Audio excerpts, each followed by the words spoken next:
ആദ്യമേ തന്നെ ഈ അൾത്താരയിൽ വന്നതെന്ന് സാക്ഷ്യം പറയാൻ കഴിഞ്ഞതിന് എൻ്റെ അമ്മയ്ക്കും തിരുകുമാരനും 1000 നന്ദി പറയുന്നു. എൻ്റെ പേര് ധന്യ ഷാനിഷ്. ഞാൻ തത്തപ്പള്ളിയിൽ നിന്നാണ് വരുന്നത്. ഞാനിവിടെ 2023 ജൂൺ 13-ാം തീയതിയാണ് ആദ്യമായി ഉടമ്പടി എടുക്കാൻ വന്നത്. എൻ്റെ ചിറ്റ പറഞ്ഞിട്ട് ചിറ്റയുടെ കൂടെയാണ് ഞാനിവിടെ ആദ്യമായി ഉടമ്പടി എടുക്കാൻ വന്നത്. വന്നത് തന്നെ വീട്ടിലെ പ്രശ്നങ്ങൾ കൊണ്ട് തന്നെയാണ്. ഞാൻ ജീവിക്കണോ അല്ലെങ്കിൽ മരിക്കണോ എന്നുള്ള രീതിയിലുള്ള ഇരിക്കുന്ന സമയത്താണ് ഞാൻ ഇവിടെ വരുന്നത്. ഞാൻ വീട്ടിലെ ഹസ്ബൻഡിനുമായിട്ട് ഒത്തിരി പ്രശ്നങ്ങളായിരുന്നു. അപ്പോൾ ആൾക്ക് എന്നെ ഞങ്ങൾ തമ്മിൽ കണ്ടാൽ എന്നും ഇടിയും ബഹളമായിരുന്നു. അങ്ങനത്തെ ഒരു അവസ്ഥയിലാണ് ഞാനിവിടെ വരുന്നത്. ആ സമയത്ത് ഞാനിവിടെ വരുമ്പോൾ ഞാൻ അവിടെ നിന്ന് പറഞ്ഞിട്ട് പോകുന്നത് ഞാൻ തിരിച്ചിനി വീട്ടിലേക്കില്ല എന്നുള്ള രീതിയിലാണ് ഞാൻ വീട്ടിൽ പറഞ്ഞിട്ടാണ് ഞാൻ പോകുന്നത് ഹസ്ബൻഡിനോട്. പക്ഷേ ഇവിടെ വന്ന്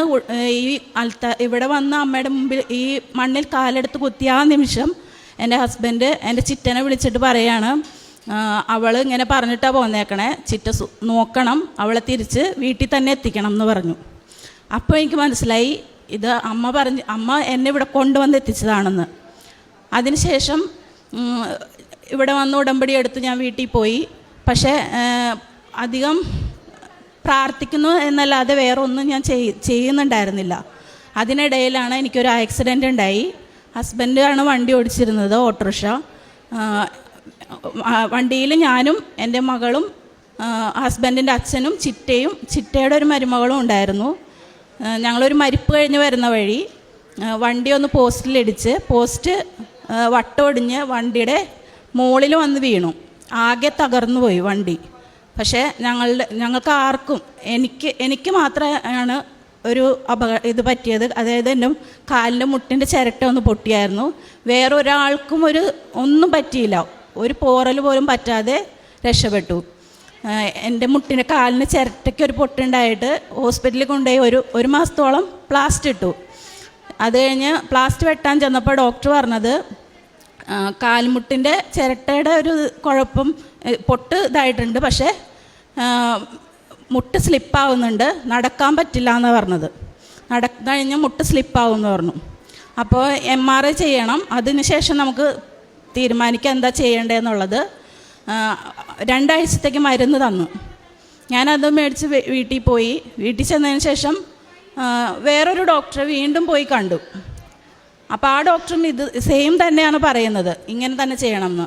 ആ ഡോക്ടർ പറഞ്ഞ് കുറച്ച് എക്സർസൈസ് തന്നു, കിടന്നുകൊണ്ട് തന്നെ ചെയ്യാൻ പറ്റുന്ന എക്സർസൈസുകൾ, പിന്നെ മരുന്നും തന്നു. പക്ഷെ ഞാൻ വീട്ടിൽ കൊണ്ടുപോയിട്ട് ഞാനിതൊന്നും ചെയ്തില്ല.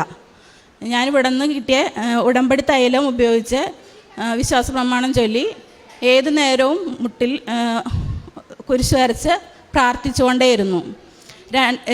ഡോക്ടർ പറഞ്ഞ 2 ആഴ്ച കഴിഞ്ഞ് ഞാൻ ഡോക്ടറെ കാണാൻ ചെന്നു. MRI ചെയ്യണമെന്ന് പറഞ്ഞ ദിവസം ഞാൻ അവിടെ ചെന്നപ്പോൾ ഡോക്ടർ പറഞ്ഞത് ചീട്ട് മേടിച്ച് നോക്കി, കാല് നോക്കിയിട്ട് പറഞ്ഞു, ചീട്ട് മടക്കി വീട്ടിൽ കൊണ്ടുപോയി വെച്ചോളാൻ പറഞ്ഞു, കാലിനൊരു കുഴപ്പമില്ല എന്ന് പറഞ്ഞു. അങ്ങനെ എനിക്ക് MRI ചെയ്യേണ്ടി വന്നില്ല. അങ്ങനെ ഞാൻ വീട്ടിൽ പോയി. പിന്നീട് അങ്ങോട്ട് എനിക്ക് ജീവിതത്തിൽ അമ്മയുടെ ഒരുപാട് അനുഗ്രഹങ്ങൾ വന്നു. അതായത് ഹസ്ബൻഡ് ഞാൻ വിചാരിച്ച പോലെ തന്നെ ഞങ്ങളുടെ വീട്ടിലെ പ്രശ്നങ്ങളെല്ലാം തീർന്നു. ഹസ്ബൻഡ് കുടിക്കും വലി ഉണ്ടായിരുന്നു. അത് രണ്ടും ഈ ഉടമ്പടി എടുത്തതിന് ശേഷം ഞാൻ ഉടമ്പടിയിൽ കിട്ടിയ ഉപ്പും ഞാൻ എന്നും ചോറ് കൊടുക്കുമ്പോൾ അതിൽ ഇട്ട് കൊടുക്കുമായിരുന്നു. ഇപ്പോൾ കുടിക്കുകയില്ല, വലിക്കുകയില്ല, എല്ലാം എൻ്റെ അമ്മ എനിക്ക് മാറ്റി തന്നു. അതുപോലെ തന്നെ എൻ്റെ മകന് മൂവാറ്റുപുഴയിലൊരു ട്രെയിനിങ് പ്രോഗ്രാമിന് പോകാൻ വേണ്ടി ഇരിക്കുകയായിരുന്നു. അവന് 19 വയസ്സുണ്ട്. പോകണതിൻ്റെ തലേ ദിവസം അവന് ഫുഡ് ഇറക്കാൻ പറ്റാത്തൊരവസ്ഥ. എന്താണെന്നറിയില്ല. ഫുഡ് കഴിച്ചു കഴിഞ്ഞാൽ അപ്പം തന്നെ അത് മൂക്കിലൂടെ തിരിച്ചു പോരുന്നു. വെള്ളം കുടിച്ചാലും അത് മൂക്കിലൂടെ പോരുകയാണ്. എന്താണെന്നറിയാൻ പാടില്ല. ഡോക്ടറെ കാണിച്ചു. അന്ന് ട്രെയിനിങ്ങിന് പോകാൻ കഴിഞ്ഞില്ല. ഡോക്ടറെ കാണിച്ചപ്പോൾ ഡോക്ടർ പറഞ്ഞു എൻഡോസ്കോപ്പി ചെയ്യാൻ പറഞ്ഞു. അങ്ങനെ എൻഡോസ്കോപ്പി ചെയ്തു. എൻഡോസ്കോപ്പിയിലും ഒന്നും കാണാൻ കഴിയുന്നില്ല. അപ്പോൾ അവർ പറഞ്ഞു 1 ആഴ്ചത്തേക്ക് മരുന്ന് തന്നു. 1 ആഴ്ച കഴിഞ്ഞിട്ട് CT സ്കാൻ ചെയ്യണമെന്ന് പറഞ്ഞു. മരുന്ന് കഴിച്ചുകൊണ്ടും CT സ്കാൻ ചെയ്യാനായിട്ട് നാളത്തേക്ക് ഡേറ്റ് കിട്ടി. പക്ഷെ ഞങ്ങൾ ചെയ്തില്ല. ഞാൻ പറഞ്ഞ് ചെയ്യണില്ല, ഞാൻ കൃപാസനത്തിൽ പോവാൻ പോവാണ്, ഇപ്പം ചെയ്യണില്ല എന്ന് പറഞ്ഞിട്ട് ഞാൻ പോന്നു. ഡോക്ടർ പറഞ്ഞു നിങ്ങൾ നിങ്ങളുടെ ഇഷ്ടം പോലെ ചെയ്യുക, ഇനി വരുന്നത് എന്തായാലും നിങ്ങൾ അനുഭവിക്കുക എന്ന് പറഞ്ഞു. ഞാൻ അവിടെ നിന്ന് പോന്നു. ഇവിടെ വന്നു. എൻ്റെ മോന് ഒട്ടും വിശ്വാസമില്ലായിരുന്നു കൃപാസനത്തിൽ വരുന്നത്. മോനും അതെ, ഹസ്ബൻഡും അതെ.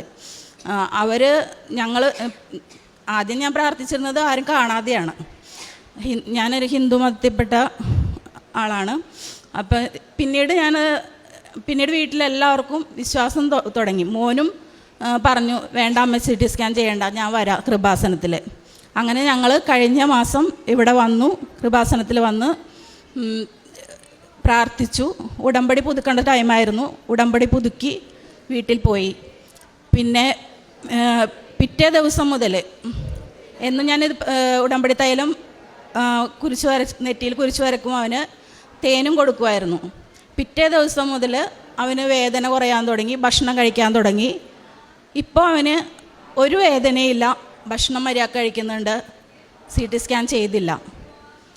പിന്നെ എനിക്ക് കിട്ടിയ ഒരു അനുഭവം എന്ന് പറഞ്ഞു കഴിഞ്ഞാൽ, എനിക്ക് ഹസ്ബൻഡ് ഓട്ടോ ഓടിക്കുന്ന ആളാണ്. അപ്പോൾ വണ്ടി ടെസ്റ്റായി. ടെസ്റ്റിന് RT ഓഫീസിൽ പോയിരുന്നു. ടെസ്റ്റിന് വേണ്ടിയിട്ട് പേപ്പറുകളൊക്കെ കൊണ്ടുപോയി ഗ്രൗണ്ടിൽ പോയി ടെസ്റ്റ് ചെയ്തു. അത് കഴിഞ്ഞ ശേഷം നമ്മൾ RC ബുക്ക് വെഹിക്കിൾ ഇൻസ്പെക്ടറെ ഏൽപ്പിക്കാറാണല്ലോ പതിവ്. അവിടെ കൊടുത്തെന്നാണ് ഹസ്ബൻഡ് പറയുന്നത്. വെഹിക്കിൾ പറയുന്നത് എനിക്കത് തന്നിട്ടില്ല എന്ന്. ഹസ്ബൻഡ് പറയുന്നത് അത് കൊടുത്തിട്ടുണ്ടെന്ന്. ഞാൻ കൺസൾട്ടൻറ്റിനെ വിളിച്ചപ്പോൾ ആൾ പറഞ്ഞത് പെർമിറ്റ് കിട്ടണം എങ്കിൽ ഈ RC ബുക്ക് കിട്ടിയേ പറ്റൂ, പെർമിറ്റ് ഇല്ലാത്തതുകൊണ്ട് സ്റ്റാൻഡിൽ കയറാൻ പറ്റില്ല. ഞാൻ വീണ്ടും അവിടെ ഓഫീസിലിരുന്ന് തന്നെ ഞാൻ മാതാവിനെ വിളിച്ച് പ്രാർത്ഥിച്ചു. ഹസ്ബൻഡ് പറഞ്ഞു ഇനി ഈ RC ബുക്കിന് വേണ്ടി RT ഓഫീസിലേക്ക് ഞാൻ പോകില്ല, വണ്ടി പെർമിറ്റ് കിട്ടിയില്ലെങ്കിൽ അവിടെ കിടക്കട്ടെ എന്ന് പറഞ്ഞു. അങ്ങനെ ഞാൻ മാതാവിനെ വിളിച്ച് പ്രാർത്ഥിച്ചു.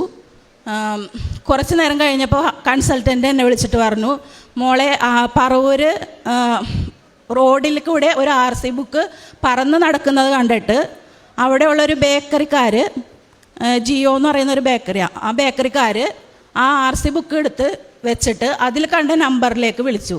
അത് ആ കൺസൾട്ടൻറ്റിൻ്റെ നമ്പറായിരുന്നു. നിങ്ങളുടെ RC ബുക്കാണോ എന്ന് ചെക്ക് ചെയ്തിട്ട് ഞാൻ വിളിക്കാമെന്നും പറഞ്ഞ് കൺസൾട്ടൻറ്റ് ഫോൺ വെച്ചു. ഒരു 4 മണിക്ക് മുമ്പേ ആളെന്നെ വിളിച്ചിട്ട് പറഞ്ഞു നിങ്ങളുടെ RC ബുക്കാണ് കിട്ടിയിരിക്കുന്നത്, അത് ഞാൻ പെർമിറ്റ് റെഡിയാക്കാൻ വേണ്ടി കൊടുക്കുകയാണെന്ന് പറഞ്ഞു. അങ്ങനെ ഇതും മാതാവ് എനിക്ക് ചെയ്തു തന്നു. ഇതൊക്കെയാണ് എനിക്ക്. ഇതുകൂടാതെ ഒരുപാട് ചെറുതും വലുതുമായ അനുഗ്രഹങ്ങൾ ഇനിയുമുണ്ട്. അതുകൂടാതെ പിന്നെ എൻ്റെ പ്രേക്ഷിത പ്രവർത്തനം കാരുണ്യ പ്രവൃത്തി എന്ന് പറയുന്നത്, ഞാനിവിടുന്ന് ഫസ്റ്റ് ഉടമ്പടി എടുത്ത് പോയിട്ട് ഞാൻ പ്രേക്ഷിത പ്രവർത്തനം പറയാൻ അടുത്ത വീടുകളിലൊക്കെ പത്രം കൊടുക്കുന്നു എന്നല്ലാതെ വേറെ ഒന്നും ഞാൻ ചെയ്തിരുന്നില്ല. പക്ഷേ ഈ ആക്സിഡൻറ്റിന് ശേഷം എനിക്ക് മനസ്സിലായി അച്ഛൻ പറയുന്ന പോലെ പ്രാർത്ഥിക്കുന്ന ഒരു ഇതല്ല, നമ്മൾ ചെയ്യുന്ന പ്രവൃത്തിയാണെന്ന്. അന്ന് മുതൽ ഞാൻ പ്രേക്ഷിത പ്രവർത്തനം നന്നായി ചെയ്യാൻ തുടങ്ങി. ഇവിടെ നിന്ന് പത്രം വാങ്ങിക്കും, റോഡിലും ബസ് സ്റ്റാൻഡുകളിലും എല്ലാം കൊടുക്കും, അങ്ങനെയൊക്കെ ചെയ്യുമായിരുന്നു. 2 പ്രാവശ്യം ഞാനിവിടെ സാക്ഷ്യം പറയാൻ വന്നു. അപ്പോഴും എനിക്ക് തോന്നിയത് ഞാൻ ചെയ്യുന്നത് ശരിയായിട്ടില്ല, കാരുണ്യ പ്രവൃത്തികളൊന്നും കറക്റ്റായിട്ടില്ല. ആദ്യം ഞാൻ കാരുണ്യ പ്രവൃത്തി 1-2 ചെയ്തിട്ടുണ്ട്, പക്ഷേ അച്ഛൻ പറയുന്ന പോലെ അത് യേശുക്രിസ്തുവിൻ്റെ നാമത്തിലല്ല ഞാൻ ചെയ്തത്. അപ്പോൾ ഒരു ദിവസം ഞാനിവിടെ അച്ഛൻ്റെ ഉടമ്പടി ധ്യാനത്തിൽ കേട്ടു, യേശുക്രിസ്തുവിൻ്റെ നാമത്തിൽ ചെയ്യാത്തത് നമ്മൾ ചെയ്യുന്നത് പോലെയാണ്, അത് ആർക്ക് വേണമെങ്കിലും ചെയ്യാൻ പറ്റുമെന്ന്. അങ്ങനെ ഞാൻ പിന്നീട് ഇവിടെ വന്നിട്ട് സാക്ഷ്യം പറയാതെ ഞാൻ പോയി. പിന്നീട് ചെയ്ത കാരുണ്യ പ്രവൃത്തികളെല്ലാം കർത്താവിൻ്റെ നാമത്തിൽ തന്നെ ഞാൻ ചെയ്തു. ഞാൻ വൃദ്ധസദനത്തിൽ പോയി. അവിടെയുള്ള 10-35 അമ്മമാരുണ്ട്. അവർക്കെല്ലാവർക്കും ഒരു നേരത്തെ ഫുഡ് റെഡിയാക്കി കൊണ്ടു കൊടുത്തു. പിന്നെ അതുപോലെ തന്നെ ഹോസ്പിറ്റലുകളിൽ പോയി രോഗികളെ കാണും, അവർക്ക് ചെയ്യാൻ പറ്റുന്ന എല്ലാ സഹായങ്ങളും ഞാൻ ചെയ്തു. പിന്നെ എൻ്റെ ഫോണിൽ നമ്മൾ വാട്സപ്പിൽ ഗുരുതരാവസ്ഥയിൽ കിടക്കുന്ന ഓരോ ഇതുകളും നമ്മൾക്ക് വരാറുണ്ട്. പണ്ട് ഞാനത് കണ്ടു കഴിഞ്ഞാൽ തോണ്ടിക്കളയുള്ളൂ, ഞാൻ നോക്കും പക്ഷേ ഒന്നും ചെയ്യാറില്ല. പക്ഷേ ഇന്ന് എന്ത് മെസ്സേജ് എൻ്റെ ഫോണിൽ വന്നാലും എൻ്റെ കയ്യിലുള്ളതനുസരിച്ച് ആ നമ്പറിലേക്ക് യേശുക്രിസ്തുവിൻ്റെ നാമത്തിൽ അപ്പോൾ തന്നെ ഞാനത് പൈസ ഞാൻ ട്രാൻസ്ഫർ ചെയ്യും. പിന്നെ അതുകൂടാതെ ഇന്നിപ്പോൾ ഞാൻ വരുന്ന വഴിക്ക് 2-3 വസ്ത്രങ്ങൾ വാങ്ങി ഇവിടെ ഇരിക്കുന്ന വയ്യാതെ ഇവിടെ ഇരിക്കുന്ന അവർക്ക് ഞാൻ കൊണ്ടുവന്ന് കൊടുത്തിട്ടുണ്ട്. എന്നെ കൊണ്ടാവുന്ന എല്ലാ കാര്യങ്ങളും ഇനിയും ചെയ്യും. പിന്നെ ഉടമ്പടിയിൽ തന്നെ ജീവിക്കാനാണ് ഇനി എൻ്റെ ഉള്ള തീരുമാനം. നന്മ ചെയ്യുന്നതിൽ നമുക്ക് മടുപ്പ് തോന്നാതിരിക്കട്ടെ. മടുപ്പ് തോന്നാതിരുന്നാൽ യഥാകാലം വിളവെടുക്കാം. വിശുദ്ധ ഗ്രന്ഥത്തിൽ ഗലാത്യക്കാർക്ക് എഴുതിയ ലേഖനം 6-ാം അധ്യായം 9-ാം തിരുവചനമാണ്. കാരുണ്യ പ്രവർത്തികളും പ്രേക്ഷിത പ്രവർത്തനവും ഉടമ്പടിയുടെ 2 ചിറകുകളാണ്. ഈ ചിറകുകളിലൂടെ പറന്നിട്ട് വേണം നാം ദൈവത്തെ പ്രാപിക്കുവാൻ. അപ്പോഴാണ് നാം ദൈവത്തോടൊത്തുള്ള ഒരു ജീവിതവും ദൈവസ്നേഹത്തോടെയുള്ള ജീവിതവും നയിക്കുക. എങ്ങനെ തൻ്റെ കാരുണ്യ പ്രവർത്തികളൊക്കെ പൂർവാധികം തീഷ്ണതയോടെ ചെയ്യുവാനായിട്ട് ഓരോ മക്കളും പരിശ്രമിക്കുന്നു. അവർക്ക് ആ ബോധ്യങ്ങളൊക്കെ എങ്ങനെ ലഭിക്കുന്നു? അക്രൈസ്തവരായ മക്കളാണ്.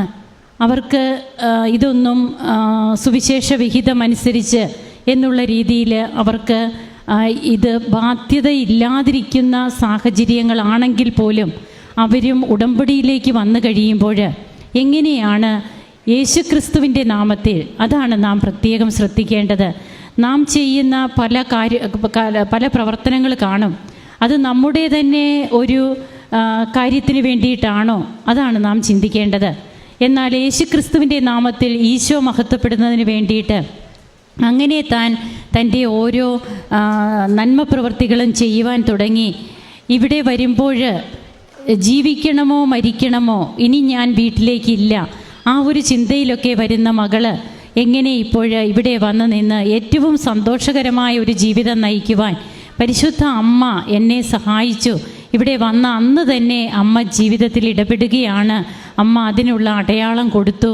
ഈ മകൾക്ക് ബോധ്യമായി. പിന്നീട് അങ്ങോട്ട് തൻ്റെ ജീവിതത്തിൽ ഉടമ്പടിയിലെ പ്രേക്ഷിത പ്രവർത്തനമൊക്കെ ചെയ്യുന്നതിന് ആദ്യം അനുഭവജ്ഞാനങ്ങൾ കുറവായിരുന്നു, അതുകൊണ്ട് അതൊന്നും ചെയ്തില്ല. എന്നാൽ പിന്നീട് താൻ ഈശോയെ തന്നെ മഹത്വപ്പെടുത്തിക്കൊണ്ടുള്ള ഒരു ജീവിതം നയിക്കുകയും തൻ്റെ ജീവിതത്തിലൂടെ എങ്ങനെ പിന്നീട് ഈശോയെ പ്രഘോഷിക്കുന്നു, ഇന്ന് എങ്ങനെയാണ് തനിക്ക് ജീവിതം തിരിച്ച് തൻ്റെ ദൈവം നൽകിയത്, ആ ഒരു അനുഭവമാണ് പറയുക. ഇവിടെ കൃപാസനത്തിൽ ഇങ്ങനെയുള്ള സാക്ഷ്യങ്ങൾ, ഇത് അപൂർവമായ സാക്ഷ്യങ്ങളല്ല. ഓരോ ദിവസവും പ്രഭാതം മുതൽ വൈകുന്നേരം വരെ നാം ഇങ്ങനെ സാക്ഷ്യങ്ങൾ കേട്ടുകൊണ്ടിരിക്കുകയാണ്. ഓരോ അനുഭവ സാക്ഷ്യങ്ങളും വ്യത്യസ്തമാണ്. അത് വ്യത്യസ്തമായ ജീവിത തലങ്ങളിൽ നിന്നുകൊണ്ടാണ് ഓരോ വ്യക്തികളും ഈശോയെ അനുഭവിക്കുന്നത്. ഈശോയെ അനുഭവിച്ച സാക്ഷ്യങ്ങളാണ് പറയുക. അത് അവരുടെ മാത്രം സ്വന്തമായ കാര്യങ്ങൾ. അത് നമുക്ക് വിശ്വസിച്ചാലും വിശ്വസിച്ചില്ലെങ്കിലും നമ്മുടെ ബുദ്ധിക്ക് അതീതമാണ് എന്നൊക്കെയുള്ള ചിന്തയിൽ നാം വിശ്വസിച്ചാലും ഇല്ലെങ്കിലും അനുഭവ സാക്ഷ്യം പറയുന്നവർക്ക് അത് അവർ ദൈവത്തെ തൊട്ടറിഞ്ഞ സാക്ഷ്യങ്ങളാണ്. അതൊരിക്കലും അവരുടെ ജീവിതത്തിൽ അവർക്ക് മറക്കാനാകില്ല. അതുകൊണ്ടാണ് ഇങ്ങനെ ഇവിടെ വന്ന് ഈശോയെ മഹത്വപ്പെടുത്തുവാൻ തന്നെ അവർ തീരുമാനിച്ച് അതിനുള്ള സമയമൊക്കെ എടുത്തു തന്നെയാണ് വരുന്നത്. ദൈവത്തെ നമ്മുടെ ജീവിതത്തിൽ മഹത്വപ്പെടുത്തിക്കൊണ്ട് ഈശോയോട് കൂടുതൽ സ്നേഹമുള്ളവരായി ജീവിക്കുവാൻ നമുക്കും കഴിയട്ടെ. അതിനുള്ള കൃപയ്ക്കായി നമുക്ക് പ്രാർത്ഥിക്കാം. കരങ്ങളടിച്ച് ഈശോയ്ക്കും അമ്മയ്ക്കും നമുക്ക് നന്ദി പറയാം.